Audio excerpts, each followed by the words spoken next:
Please pray with me. Lord, you've searched me out and known me. You know my sitting down and my rising up. You discern my thoughts from afar. How deep I find your thoughts, O God. How great is the sum of them.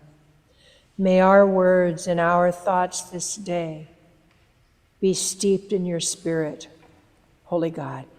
Amen. Please be seated. So my name is Karen Maurer. I retired a couple years ago. My last church that I served was St. John's Rancho Santa Margarita. I'm really happy to be with you here today. I live in San Clemente. I've got 2 adult kids and 5 grandkids who keep me busy. Just thought you might want to know a teeny bit.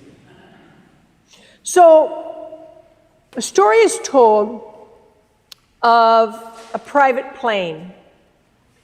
And in the plane is the pilot and 3 male passengers. One is the smartest man in the world. One is a student, a college student. And the third is an elderly gentleman.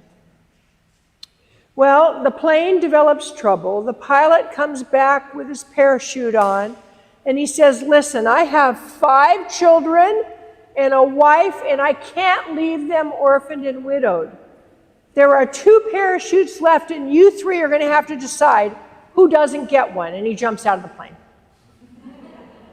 Well, the smartest man in the world grabs a pack and says, I'm the smartest man in the world. No one can live without me. And he jumped out of the plane.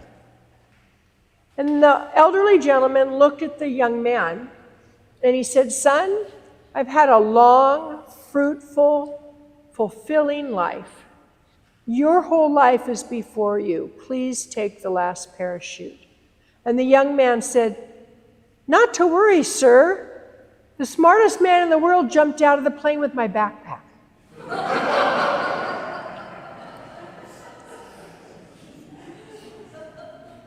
Making assumptions can be downright dangerous and just plain stupid. We begin our readings today in the Gospel of Mark, and boy, do we get a doozy of a reading today after a doozy of a week. It covers some really important thematic elements that are in Mark's Gospel to which we need to pay attention. And since we're going to be reading Mark's Gospel for the next many, many Sundays, let's cover some of those thematic elements. We're only 2 chapters and 5 verses into the book before people want to kill Jesus. You may know that one of the evangelist's favorite words is immediately.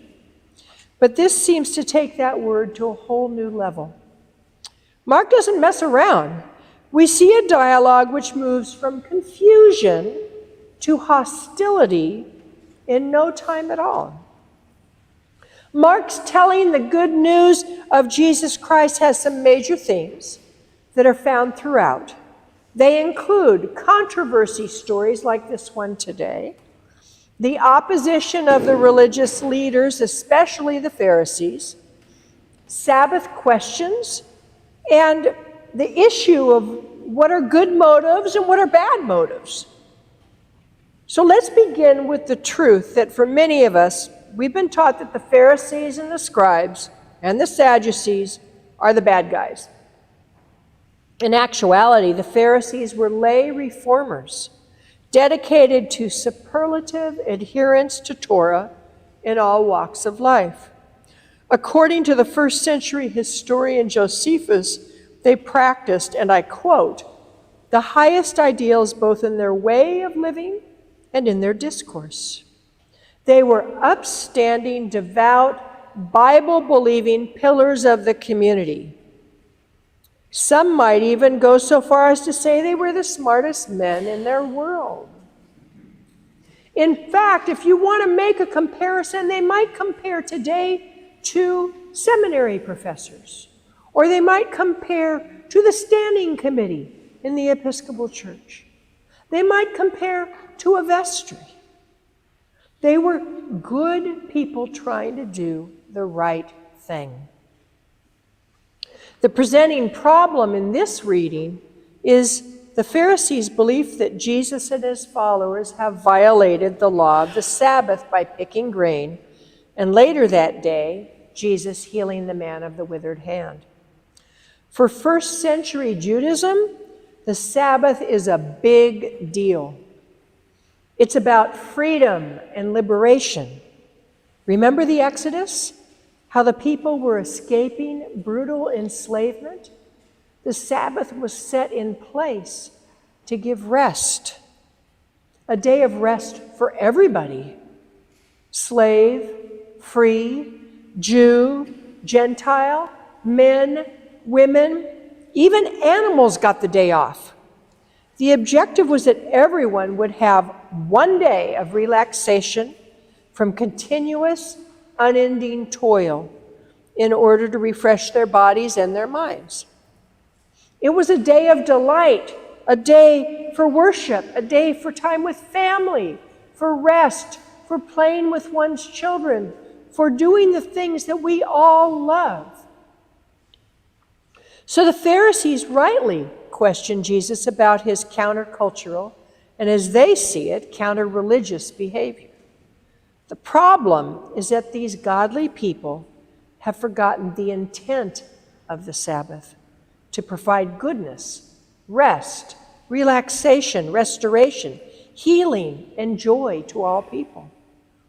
And Jesus calls them out for their rigid interpretation of the law. You see, they'd become defenders of the status quo. They didn't like Jesus disrupting their neat interpretations of the law. Jesus was pointing out that what is good for people overrides strict rules and observances. The Sabbath, after all, was made for humankind, not humankind for the Sabbath, as Jesus says. Jesus' motivation was caring for others, not self-preservation. And the biggest problem for the Pharisees was that Jesus asserted sovereignty to interpret God's deepest intent for humankind.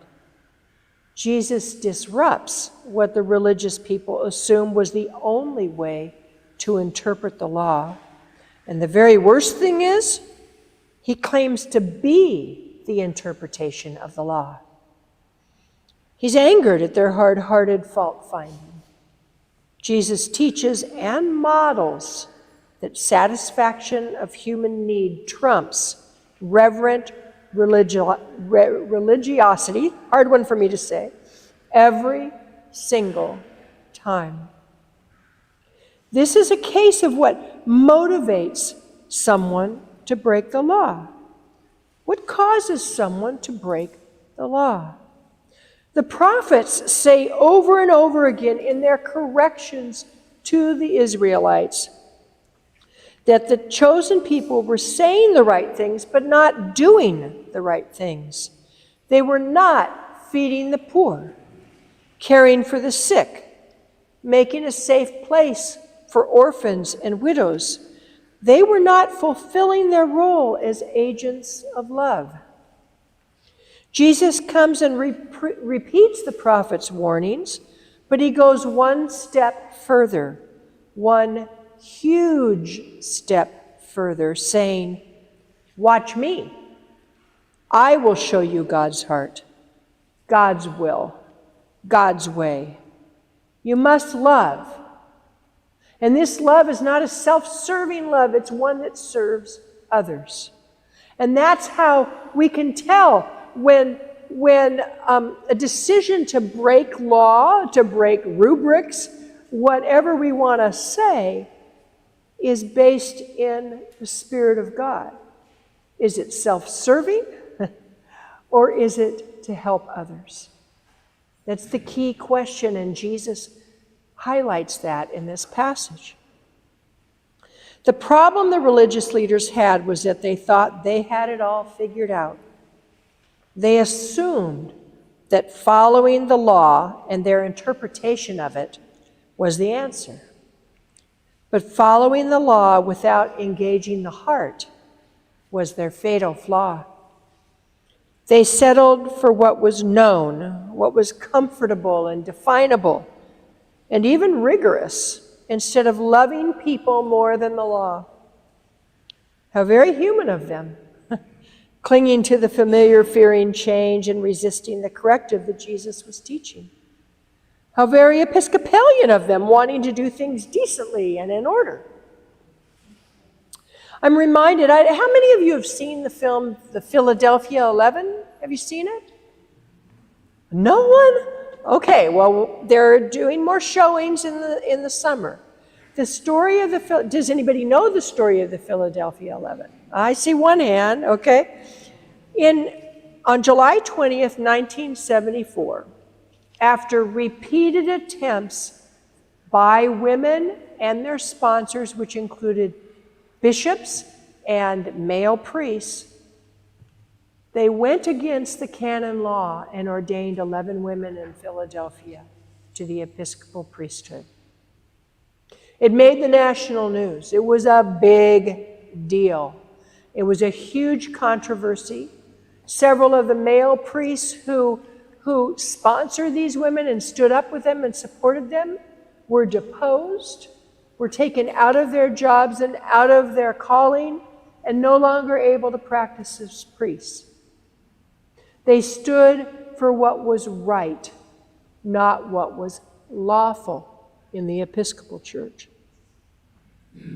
It made a huge difference. It made a way for women to answer the call on their lives, just as men had for decades been able to answer the call on theirs.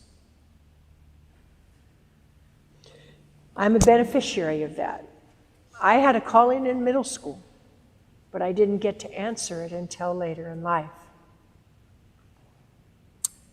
So what about us? How do we respond to this gospel message?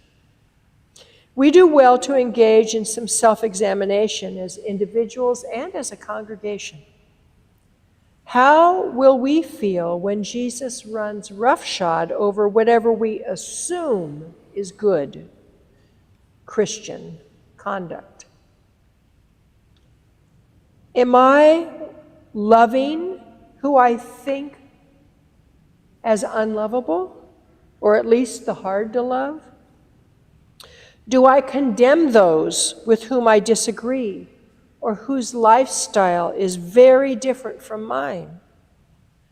Do I stand for the rights of the disenfranchised, for women, for people of color, LGBTQ people, the unhoused and disabled? Or do I look the other way or condemn them? Jesus demands that we regularly ask ourselves, am I actively loving my neighbors? As our presiding bishop, Michael Curry, is fond of saying, if it's not about love, it's not about God. Amen.